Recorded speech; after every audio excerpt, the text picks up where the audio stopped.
नहमदुहु व नुसल्ली अला रसूलिहिल करीम अम्मा बअदु फ़इन्ना खैरल हदीसी किताबुल्लाह व खैरल हदी हदी मुहम्मदिन सल्लल्लाहु अलैहि वसल्लम व शर्रल अमूरि मुहदसातुहा व कुल्लु मुहदसतिन बिदअ व कुल्लु बिदअतिन ज़लाला व कुल्लु ज़लालतिन फिन्नार। कुछ भाई नफ्स की लंबाई और मोटाई की वजह से बहुत परेशान हैं। शादी करीब आ चुकी है लेकिन नफ्स जो है वो अब सिकुड़ चुका है। नफ्स में जो तनाव होना चाहिए वो नहीं आ रहा। तो इसका आज हम बहुत ही बेहतरीन और आसान सा नुस्खा लेकर हाज़िर हुए हैं। सबसे पहले जिन भाइयों ने हमारे चैनल को अभी तक सब्सक्राइब नहीं किया, सबसे पहले हमारे चैनल को सब्सक्राइब कर लें ताकि हमारी हौसला अफजाई हो सके और हम आपके लिए अच्छे अच्छे और बेहतरीन आसान से नुस्खे लेकर आते रहें। तो चलते हैं नुस्खे की तरफ। जो भाई नफ्स की लंबाई और मोटाई की वजह से परेशान हैं, शादी करीब आ चुकी है लेकिन नफ्स जो है वो साथ नहीं दे रहा, जैसा तनाव होना चाहिए वैसा नहीं है, तो ये नुस्खा नोट फरमा लें। 3 अदद आपने लहसुन की गांठें ले लेनी हैं। 3 अदद लहसुन की गांठें ले लेनी है और कम से कम 150-200 ml आपने सरसों का तेल ले लेना है।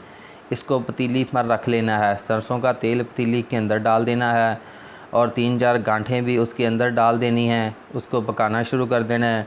जब अच्छे तरीके से पक जाए, काला हो जाए, तो उसे उतार कर छान कर अच्छे तरीके से छान कर उसे एक शीशी में डालकर महफूज कर लेना है ताकि वो आपका आयल जो है वो ज़ाय ना हो सके। अगर आपका आयल ज़ाया हो गया तो आपकी तो सारी मेहनत बेकार हो जाएगी, इसलिए फिर आपको अच्छा फ़ायदा नहीं होगा, बल्कि फ़ायदा होगा ही नहीं जब आपका आयल ही ज़ाया हो जाएगा। तो इसलिए उसे महफूज करने के लिए आपने उसे शीशी के अंदर डाल देना है।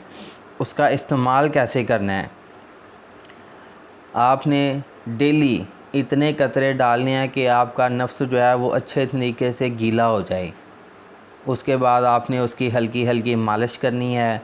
ऐसी मालिश नहीं करनी कि आपको एहतलाम हो जाए या आपका जो है मादा वो गिर जाए, ज़ाया हो जाए। ऐसी मालिश नहीं करनी, हल्की हल्की मालिश करनी है कि आपका इंतशार भी जो है वो बरकरार रहे, आपकी मनी जो है वो गिरने ना पाए। इस हिसाब से आपने आहिस्ता आहिस्ता जो है वो मालिश करनी है।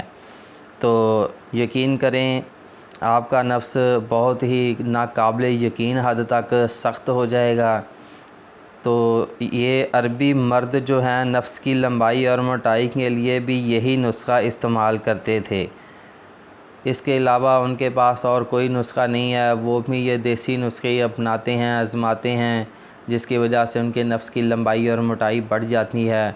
लेकिन हम लोगों ने अंग्रेज़ी मेडिसन को अपनाया हुआ है, हम लोग इस तरफ आते नहीं हैं। आसान से नुस्खे, बेशुमार नुस्खे हैं। यूट्यूबर भी डायरेक्ट नुस्खे नहीं बनाते, वो भी इधर उधर की बातें घुमाते रहते हैं। मैं यूट्यूबरों के ख़िलाफ़ तो नहीं हूँ, लेकिन फिर भी जो नुस्खा है वो डायरेक्ट हम आप तक पहुँचाते हैं। हम कोशिश करते हैं कि वीडियो छोटी से छोटी बननी चाहिए ताकि आप लोग इसे देख सकें और अच्छे तरीके से समझ सकें। अब इजाज़त दीजिए। जज़ाकुमुल्लाह खैर। अल्लाह हाफिज़।